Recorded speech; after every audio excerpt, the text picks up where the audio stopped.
The first real crack appeared on Grace's birthday. She spent weeks planning a romantic weekend.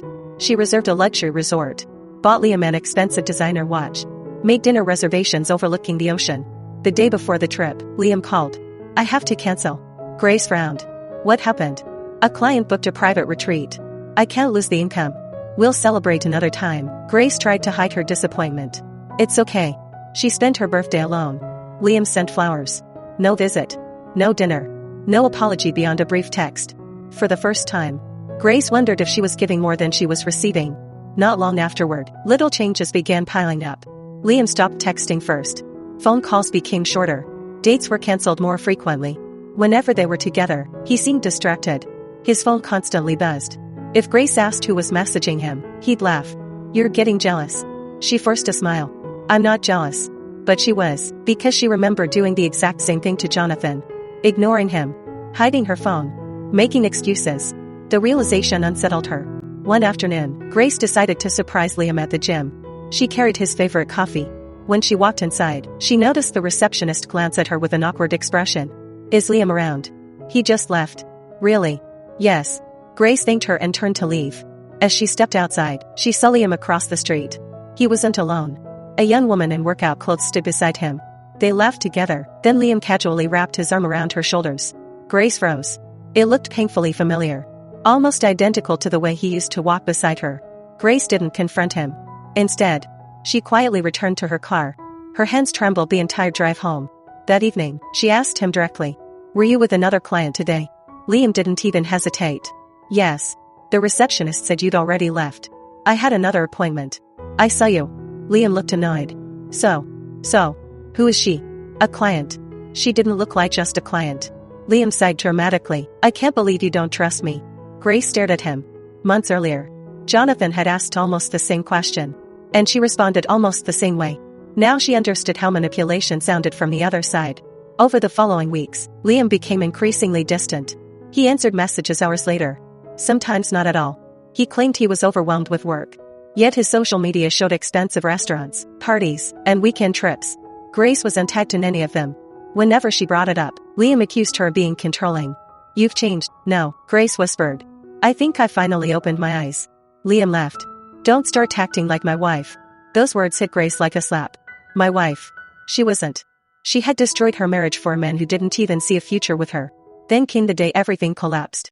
Grace arrived at Liam's apartment unannounced. She still had a spare key. When she unlocked the door, she immediately noticed several things. The expensive television she had bought him. Gone. The designer furniture. Gone. The artwork. Gone. The closets. Empty. The bedroom. Almost bare. She rushed into the kitchen. Nothing. Not even the coffee machine she'd purchased. Panic rose inside her. She called Liam. Straight to voicemail. Again. Voicemail. Again. Block. Grace stared at her phone in disbelief. She opened every messaging app. Blocked. Every single one. Her breathing became shallow. She contacted mutual friends. No one had seen him. His gym profile had disappeared. His apartment lease had ended. Even his phone number was disconnected. It was as if he had vanished overnight. For days, Grace refused to believe it. There has to be an explanation. There has to be. She visited the gym repeatedly. Eventually, one of the trainers quietly pulled her aside. I'm sorry. What? You're not the first. Grace frowned. What do you mean? The trainer hesitated. He does this. He gets close to older clients. They fall in love. They spend money. And then, the trainer couldn't finish the sentence. He didn't need to. Grace finally understood. She had never been special. She had simply been the next target. Everything she believed was unique had been rehearsed. The compliments, the promises, the future, the affection, even the words, "You deserve better." He had probably said them dozens of times before. Grace walked back to her car in complete silence.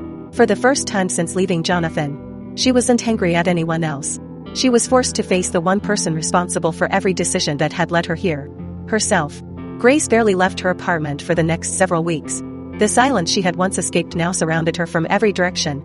Only this time, there was no husband waiting downstairs. No children calling to check in. No one asking if she had eaten. The apartment that once felt exciting now felt painfully empty. She spent entire afternoons staring at old photographs stored on her laptop. Family vacations. Birthday parties. Christmas evenings. Jonathan standing proudly beside the home they had spent years paying off. She noticed something she had ignored for years. In every single picture, Jonathan was smiling at her. She, on the other hand, was often looking somewhere else. She closed the laptop and burst into tears. The financial reality hit even harder. Her bank balance had shrunk to a fraction of what she once had. The luxury apartment was becoming impossible to afford. The expensive car still had monthly payments. Credit card bills kept arriving. She tried calling Liam again. His number was still disconnected. She even hired a private investigator. After 2 weeks, the investigator called. "I'm sorry. We couldn't find him. It appears he left the city." Grace thanked him and quietly hung up. The final thread of hope disappeared. Liam wasn't coming back. He never intended to. One afternoon, Grace received a phone call from her daughter, Hannah. "Mom. Are you okay?" Grace first a cheerful voice. "I'm fine." "No, you're not. I can hear it." Grace didn't hold back anymore. She broke down crying. Hannah listened patiently. When Grace finally finished explaining everything, there was a long silence. Then Hannah quietly asked, "Can I ask you something?" Grace nodded. "Did Dad deserve what happened?" Grace closed her eyes. "No." "Then why did you do it?" Grace searched desperately for an answer. But every excuse she had once believed now sounded hollow. Loneliness. Routine. Feeling invisible. None of them justified betrayal. "I don't know," she whispered. "It felt exciting. It made me feel young again, and by the time I realized what I was doing, I'd already destroyed everything." Hannah sighed softly. "Dad never spoke badly about you." Grace looked surprised. "What? Even after the divorce? When we asked what happened, he just said, 'Your mother made choices she believed were right. He told us never to hate you.'" Grace covered her mouth. Fresh tears streamed down her face. She remembered every cruel thing she had said to Jonathan during the divorce. She had called him boring, emotionally unavailable, predictable. She had blamed him for the emptiness she felt inside herself. Yet even after everything, he had protected her image in front of their children. The guilt became almost unbearable. A month later, Grace moved out of the luxury apartment. She sold her jewelry, her designer handbags, everything of value she still owned. The money barely covered her debts.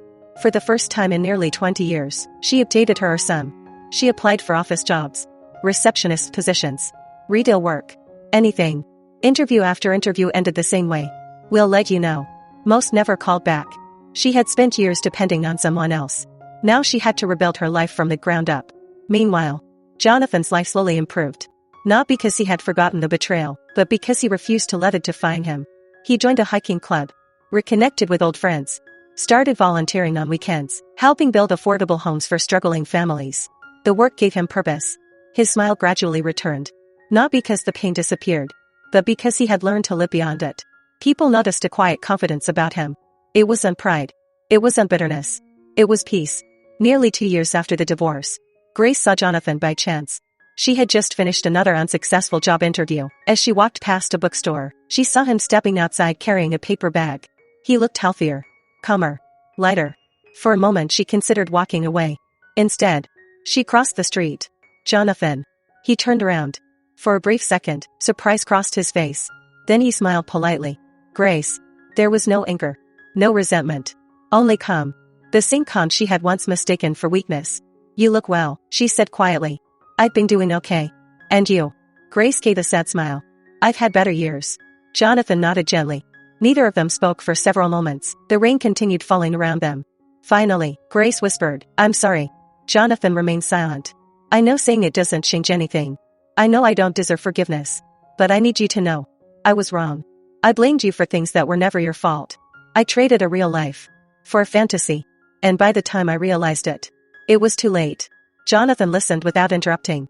When she finished, he took a slow breath. "I accepted your apology a long time ago." Grace stared at him. "You did. Holding on to anger would have only kept me trapped, so I chose to let it go." Grace's eyes filled with tears. "Does that mean?" She couldn't finish the question. Jonathan understood anyway.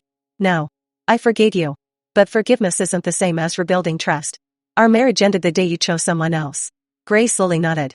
Deep down, she had known that all along. Hearing it simply made the truth impossible to escape. As they prepared to leave, Jonathan paused. "I hope you find peace, Grace. Not another relationship. Not another chance. Peace." Because he had learned something she discovered far too late. If you aren't at peace with yourself, no amount of excitement, no amount of attention, no new romance will ever fill the emptiness inside. Grace watched him disappear into the crowd. She realized something heartbreaking. The man she had once called boring had become the strongest person she had ever known.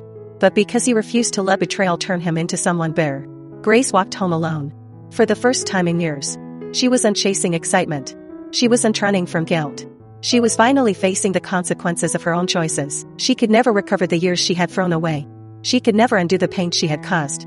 But she could choose to become a better person than the one who had destroyed her own marriage. Because sometimes karma doesn't arrive with revenge. Sometimes karma is waking up one day, looking back at the life you willingly threw away, and realizing that the person you betrayed wasn't holding you back. They were the one person who truly loved you all along.